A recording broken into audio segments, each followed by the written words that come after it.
How would you define courage?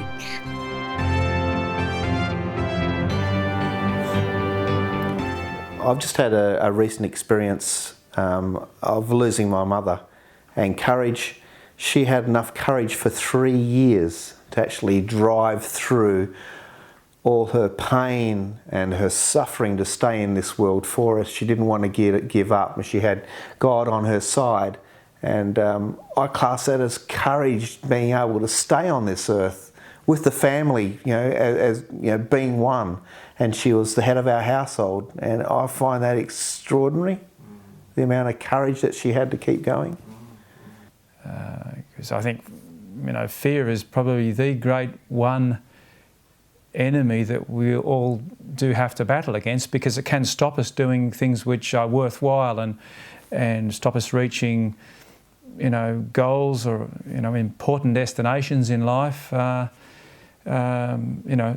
We are stopped sometimes because of our fears, even though we would like to reach that destination. So a certain amount of courage is required, that internal motivation to overcome that fear. It's something that I don't have naturally. When God revealed something to me, He showed me something, I just went ahead and did it. And some people might have said, oh, that was a courageous thing to do. And I say, I didn't have any courage. God gave me that courage to do it. Because I'm not that kind of man who gets out there and waves a banner and says, I've done this. Let me speak of courage as a more enduring quality, that quality that allows a man or a woman to persist in pursuing the best goal or the best goals in life in face of the failure that comes along the way, failures from time to time in pursuit of that goal, in face of the disappointment and the discouragement that often comes, yet to persist in a long obedience in the same direction until the goal, the noble goal, is eventually reached. To me, that is courage. It's persistence to keep on toward the best in spite of all of the difficulties and discouragements that want to set us back and turn us around and thwart our efforts to persist until the end. A chapter in the Bible that talks about courage is Joshua 1, where they go into the land to take Canaan, and God commands them to be strong and courageous and very courageous. And so it really comes down to our trust in God, our security in what He's done for us, and our where we're our secure our relationship with Him is strong and secure, and we don't have to worry about ourselves so much. We can give ourselves completely to God and what He has in mind. And I see that in many different great leaders like Moses, Joshua, David. They weren't concerned about their lives anymore. Jesus, they just totally laid down their life and were able to do great things because they were courageous. And I think all of us in our lives have giants that we have to face. That's the nature of life. And those people who achieve great things overcome their fears and are able to face the giants regardless of how big they are.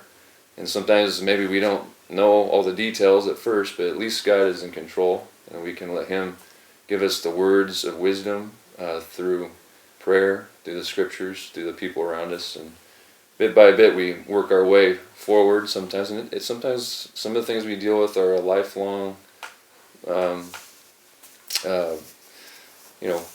pursuit. It takes time to work through some of the things that are most difficult for us. What's the most courageous thing that you've seen or experienced? I would have to think the most courageous thing I've done is to get up and speak for her eulogy. I had some fantastic moments, very heartfelt moments with my mum before she passed away. And she asked the family, she said, I've had enough. I've had enough of this pain and suffering. Would you mind if I left this world, Well, I would say probably public speaking. I mean, I've done some things in life which I think other people might see as being courageous, but they were in line with my natural inclination, my desires, abilities, things I enjoyed doing, and so they weren't necessarily creating a fear or an anxiety within me as much as something as supposedly simple as public speaking. I don't really know whether I can quantify them as the greatest or the least or anything like that. They're all, any steps I've taken ever since God called me, they're all on the same level. God showed me something and I said, all right, God, I'll go ahead and do it. That's it. But for me, my commitment to Christ is probably the most demanding, the highest calling for any one of us. And so I would say that just thinking through what's involved, whether I'm going to be able to finish this thing, and even if I fail, am I willing to fail? Sometimes that's something that I don't like. I don't like to fail, but sometimes the Bible says a righteous man gets up 7 times though he falls, and sometimes we got to be willing to fall and make a mistake and learn from that and continue on through it. So I think that's also something that is a part of the definition of courage, is whether or not you're willing to make a mistake or a failure along the way, but your goal is to be committed to Christ. And I believe from the scriptures that He understands our hearts. He's not looking for perfection all the time. For me, there are 2 moments that required courage based on the self-definition that I've given to courage. I've often lived with a kind of a fear of getting started on a good path and then not being able to finish. I'm thinking of the words of Jesus where He said we ought to count the cost. Before we begin to build, sit down and count the cost, whether we'll have sufficient to finish.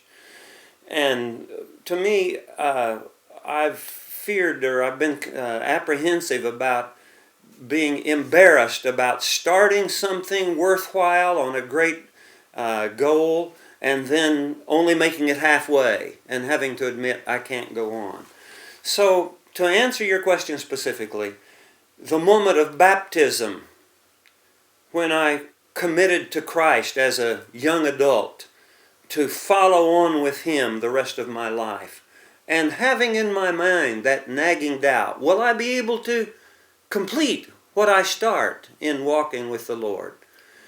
That, to me, as I look back, I don't know that I thought of it as courage then, but from the time since then, it kind of fits my understanding of courage, starting on the right path and persisting with it, through it all, whatever the all might be. And the second one, John, would be the choice of marriage. That committing my life to one woman. And I remember thinking, even the night or the day or the week before getting married to Barbara, I was thinking, what if this doesn't work? What if I can't make it? What if I'm not able to keep my vow?